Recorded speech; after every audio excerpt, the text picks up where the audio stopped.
आज का जो हमारा विषय है, जैसा कि आपने सभी प्रेस के साथियों ने कल देखा होगा कि जो भाजपा की लीगल टीम ने और भाजपा नेताओं ने कल जो हमारे डीसी साहब हैं, जिला निर्वाचन अधिकारी, उन्हें एक कंप्लेंट दी थी कि जो हमारे कांग्रेस पार्टी के कैंडिडेट हैं उन्होंने नॉमिनेशन फाइल जो पेपर्स के दौरान जो कुछ तथ्यों को छुपाया है, उसके रिगार्डिंग उन्होंने कल कंप्लेंट दी है और उन्होंने एक पीसी भी की थी। तो आज की हमारी पीसी का मुख्य विषय इसी बात को लेकर है कि जो भाजपा पार्टी की हताशा और निराशा कल से बिल्कुल साफ जो हिसार के लोकसभा पार्लियामेंट्री में उनकी हार की बौखलाहट साफ जो हिसार की जनता के सामने आ गई है, और जिस तरह से उन्होंने अपनी चुनाव में वोटिंग होने से पहले ही एक तरह से अपनी निश्चित हार मान ली है, उसका मैं आपको तथ्यों के सहित जवाब दूंगा कि किस तरह से उन्होंने अपनी हार मानकर और एक बौखलाहट में, और मैं जो उनके जो हमारे ही साथी हैं, कुलिक है, उन्होंने किस तरह से जो संविधान में जो कानूनी जो हमारा जो लीगल जो कानून क्या कहता है उस बात को भी नज़रअंदाज करके जिस तरह का उन्होंने जो पक्ष रखा कि उन्होंने बार बार जनता को बरगलाने का जो एक जो पक्ष रखा जनता के सामने, मैं और हमारी कांग्रेस पार्टी इस बात की घोर निंदा करती है और उनका जो बौखलाहट उनकी स्पष्ट आज हिसार शहर की जनता पूरे हिसार पार्लियामेंट के सामने है। अब मैं आपको इसका लीगल पहलू जो है वो आपके सामने रखना चाहूँगा। आप सभी साथियों ने देखा होगा कि कांग्रेस पार्टी ने 6 तारीख को हमारे प्रधान जी जयप्रकाश जी ने कांग्रेस पार्टी की तरफ से अपना नॉमिनेशन फाइल किया था, और नॉमिनेशन के दौरान जो पेपर्स फाइल होते हैं उसमें कॉलम में जो स्पष्ट लिखा होता है कि जो आपने कोई भी आपके ऊपर अगर क्रिमिनल केस पेंडिंग है या डिसाइडेड है जिसमें आपकी कन्विक्शन हो चुकी है, उसका आपने रेफरेंस, उसका हवाला देना होता है उसमें कि आपके ऊपर कौन कौन से केस पेंडिंग है या किन किन में आप कन्विक्टेड हो। नंबर 1 बात तो ये है जी। उसमें उन्होंने जो फॉर्म जो निकाला, जो नॉमिनेशन फॉर्म 2004 का, वो नॉमिनेशन फॉर्म लेके ये बात कहते हैं कि उनके ऊपर 4-5 उन्होंने केस पेंडिंग बताए। उनका मैं हवाला देता हूं जो पेंडिंग केस का उन्होंने दिया। बरवाड़ा केस है, ये 397 नंबर FIR, ये 2003 में दर्ज हुआ था पुलिस स्टेशन बरवाड़ा, जो कि मैं आपको बताना चाहूँगा जो FIR कैंसिल हो चुकी है। फिर उसके बाद दूसरा जो दर्ज था ये था दूसरा मामला सुंदर वर्सेस JPETC, ये कंप्लेंट फाइल की थी कोर्ट में। कंप्लेंट का ये होता है कि अगर कोई FIR ना हो तो 156(3) में इस्तकासा कह सकते हो आप, इस्तकासा उन्होंने दायर किया था, वो इस्तकासा विड्रॉ हो चुका है जी। फिर उसके बाद बरवाड़ा केस पेंडिंग जो केस में एक ये था केस, एक कैथल में था केस जो किलायत पुलिस स्टेशन के अंडर इसमें जो है, इसमें भी ये केस जो FIR है ये भी कैंसिल हो चुकी है जी। एक केस, चौथा केस था प्राइवेट कंप्लेंट गुड़गांव में किसी प्रॉपर्टी डीलर ने की थी, वो भी विड्रॉ हो चुकी है जी। ये 2004 की जो इन्होंने नॉमिनेशन पेपर में जो जिक्र किया है ये 2004 के मैटर है, और आप सभी जानते हो कि जो इलेक्शन कमीशन की साइट है वो पब्लिक डोमेन में रहती है, उस साइट पे से उन्होंने 2004 के ये पेपर जो है नॉमिनेशन का जो रिकॉर्ड है डिटेल निकाली है। उसके बाद मैं बताना चाहूँगा प्रधान जी ने उसके बाद 2009 में चुनाव कॉन्टेस्ट किया है पार्लियामेंट का, 2011 में बाई इलेक्शन हिसार से ही बाई इलेक्शन पार्लियामेंट का कॉन्टेस्ट फाइट किया है, और 2014 में उन्होंने किलायत से चुनाव लड़ा विधानसभा का। और रिसेंटली मैं बताना चाहूँगा 1 साल पहले आप सभी के संज्ञान में है कि उन्होंने आदमपुर से बाई इलेक्शन चुनाव लड़ा था और बहुत ही मजबूती से चुनाव लड़ा था। उसके भी जो पेपर है जो उसमें नॉमिनेशन में जो रिकॉर्ड है उन्होंने वो सभी रिकॉर्ड पब्लिक डोमेन में, और वो इलेक्शन की साइट से आप निकाल सकते हो। उन किसी भी पेपर्स में जो नॉमिनेशन उन्होंने किया, किसी में भी इन केसेस का हवाला नहीं है। क्यों नहीं है वो मैं आपको बताना चाहूँगा। ये जो हमारी जो गवर्नमेंट की जो भी ये जो हमारी जो है जो ईसी इलेक्शन कमीशन की जो गाइडलाइन है उसमें स्पष्ट रूप से मेंशन है कि जो आपने पेंडिंग केस है या जिसमें आपकी कन्विक्शन हो चुकी है उनका जो केस का रिकॉर्ड जो है आपने स्टेटस उसका रखना होता है। अब आज के दिन कोई भी केस, और आज के दिन नहीं, पिछले 15-20 साल से कोई पेंडिंग ही नहीं है, तो उसका केस का रखने का क्या लॉजिक बनता है जी। और मैं बताना चाहूँगा मेरे आपके माध्यम से उन साथियों तक कि वो 2004 का तो नॉमिनेशन पेपर लिए हुए हैं, उसके बाद के भी तो सभी हमारे जो इलेक्शन कमीशन की साइट पे हैं। और ये आप में से किसी साथी ने पूछा भी था कि भाई वो आप उसकी बाद की डिटेल बता दीजिए, भाई उन्होंने कहा कि वो हमारे पास नहीं है। फिर मैं उसके बाद दूसरी बताऊंगा। उन्होंने दूसरा जो पॉइंट रखा है, उन्होंने इनकम का पॉइंट रखा है कि जयप्रकाश जी ने 2022-23 और 21-22 की जो ITR फाइल की है उसमें उन्होंने अपनी इनकम जो है सेम इनकम शो की है दोनों सालों में।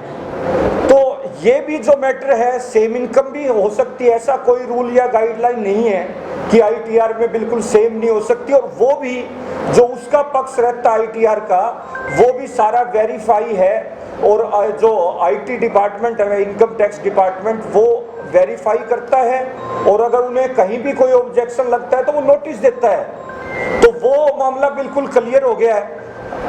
और उसमें हमारे बीच में डॉक्टर राजवीर सिंह मौर्य जी हैं, ये सीनियर एडवोकेट हैं और यूनिवर्सिटी में रजिस्ट्रार रहे हैं, हमारे बीच में आए हैं। आपका स्वागत है जी, आइए। तो वो भी बिल्कुल क्लियर हो चुका है कि भाई दोनों इनकम की सेम होके इनकम टैक्स डिपार्टमेंट ने वेरीफाई कर ली है। फिर तीसरा जो उन्होंने पॉइंट रखा है कि उनकी मिसिज का सावित्री जी ने अपनी जो इनकम जो शो की है, डिपॉजिट 87,000 रुपये उसमें शो किए हैं और 2016-17 के बाद कि उन्होंने मतलब कोई अपनी इनकम शो नहीं की, ITR नहीं भरी। तो इसमें अगर 16-17 के बाद उन्होंने अपनी फाइल ही नहीं की तो उसमें उसका कोई भी लॉजिक नहीं बनता, मैं समझता हूँ, आप भी समझते हो अच्छी तरह से। फिर इसके बाद एक जो हमारी जो सेक्शन आर्टिकल 329 है कॉन्स्टिट्यूशन में, उसमें क्लियर ये मेंशन है कि वो ये कहता है कि जब भी हमारे जो नॉमिनेशन पेपर है स्क्रूटनाइज हो जाते हैं, जिला निर्वाचन अधिकारी ने उनकी स्क्रूटनी की है, उन्हें वेरीफाई किया है, एक एक चीज वेरीफाई करके फिर सिंबल अलॉट किया गया है। सिंबल अलॉट करने के बाद अगर किसी की ग्रीवेंसीज है तो वो इलेक्शन 329 आर्टिकल 329 क्लियर ये कहती है कि वो इलेक्शन पेटिशन डाल सकता है। हमारा कॉन्स्टिट्यूशन ऑफ इंडिया और पब्लिक रिप्रेजेंटेटिव एक्ट में क्लियर ये मेंशन है कि अगर कोई आपकी ग्रीवेंसीज, आप इलेक्शन पेटिशन में जा सकते हो, उसके अलावा आपके पास कोई ऑप्शन नहीं। तो ये था हमारा लीगल जो बातें जो थी जो उन्होंने रखी थी, तो तीनों पॉइंट पे मैंने आपके सामने बात रखी है। और अगर मुझे ये लगता है जब उन साथियों ने इस तरह की कल आके अपनी DC साहब को अपनी कंप्लेंट दी है और बाकायदा जो उनके बीजेपी के नेताओं ने भी ये बात की है, तो उसमें उनकी हार की जो बौखलाहट है वो बिल्कुल नज़र आ रही है। और उसमें इतना कानूनन मैं समझता हूँ, वो भी समझते होंगे पक्ष, 0.1% भी कोई भी त्रुटि इनमें नॉमिनेशन जो पेपर में कहीं भी नहीं है। और फिर भी इसके बावजूद जनता के सामने भ्रमित करने वाली बात रखना और इस तरह के अपने विचार रखना, मैं समझता हूं कि अगर उन्हें कोई भी ग्रीवेंसीज है तो वो अपनी इलेक्शन पेटिशन में रखें। और कोई इस तरह का मैटर होता, अगर कोई भी आज के दिन मैं आपके सामने बात रखना चाहूँगा कि उनके ऊपर कोई भी मामला पेंडिंग नहीं है और वो बिल्कुल स्पष्ट है। धन्यवाद। आपका तरफ से भी कोई कार्रवाई की जाएगी?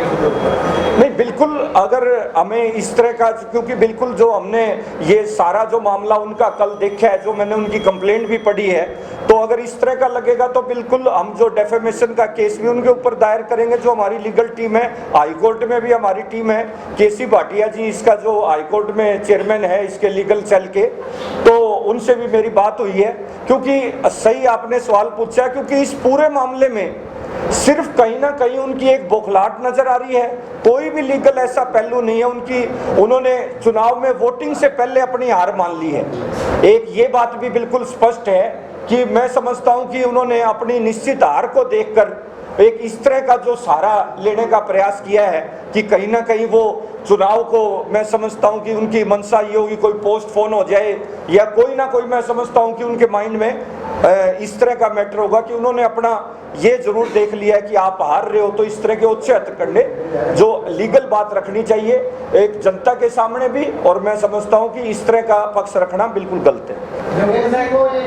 जैसे कोई भी फॉर्म भरा जाता है उसमें चाहे बरी भी होता है तो वो केस की जानकारी मैं समझता हूं कि उन्हें इस बात की अधूरी जानकारी है। जो हमारा, जो मैंने अभी बताया, जो इलेक्शन कमीशन की गाइडलाइन है, और जो ये मैं एक और भी आपके सामने पेपर देता हूं, ये सुप्रीम कोर्ट की भी ये डायरेक्शन है। ये आपको बता भी देता हूं मैं, every non disclosure by candidate won't make nomination invalid unless it is substantial affecting election outcome, supreme court. ये अभी जो फैसला आया है, अभी ये लेटेस्ट जो है, ये भी सुप्रीम कोर्ट भी यही बात कहती है कि अगर कोई भी आपका कोई पेंडिंग है वो पार्टी को भी डिस्क्लोज करना पड़ेगा।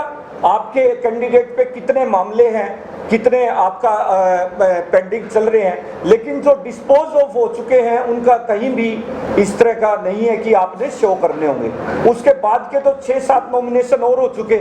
उन्होंने 2004 का ही क्यों, उन्होंने पब्लिक डोमेन में पेपर है, ये आप भी निकाल सकते हो, उसके बाद कहीं भी शो नहीं किया गया। कितना का असर पड़ेगा लोकसभा चुनाव हो रही है जिससे जयप्रकाश को दावा जाता है? नहीं, ऐसा है, बीजेपी वो चीजें ढूंढ रही है जिनसे जनता को भ्रमित किया जा सके। जज जी, एडवोकेट अनिल पंचाल जी, एडवोकेट प्रमोद कालीरामन जी, बामल साहब, चंद्रभान काजला जी सीनियर लीडर, और निश्चित रूप से इससे हमारा जो जीत का मार्जिन है वो कम से कम, मैं सब पब्लिक में भी इस बात का क्लियर मैसेज हो गया है कि वो इस चुनाव को किसी ना किसी बहाने से एक बौखलाहट में कोई, और जिसका कोई लीगल पहलू नहीं है, चंडीगढ़ से आकर एक लीगल टीम इस तरह का बेसलेस, जिसकी अगर कोई रेमेडी आपको लेनी भी है तो उन्हें ये पता होना चाहिए कि इलेक्शन पिटीशन कब दायर होती है। जब वो पूरा इलेक्शन की जो स्क्रूटनी हो चुकी है तो वो उसके बाद उसको इलेक्शन पिटीशन में जा सकते हैं। आप हथकंडों पर आए हुए हैं और उनके इस हथकंडों से, इस तरह की बातों से जनता प्रभावित होने की बजाय और ज्यादा आक्रोशित होगी कि जो लड़े हैं क्या ये तथ्य उसके अंदर उन्होंने पेश किए हैं या वो भी यूं ही रहे हैं? जब वो डिस्पोज ऑफ हो चुके हैं उसके बाद कोई भी उसमें बात की है ना, उनमें भी नहीं है। जब वो डिस्पोज ऑफ हो चुके हैं उसके बाद के में कहीं भी नहीं है मेंशन। यदि सजा होती तो जलंधरा साहब भी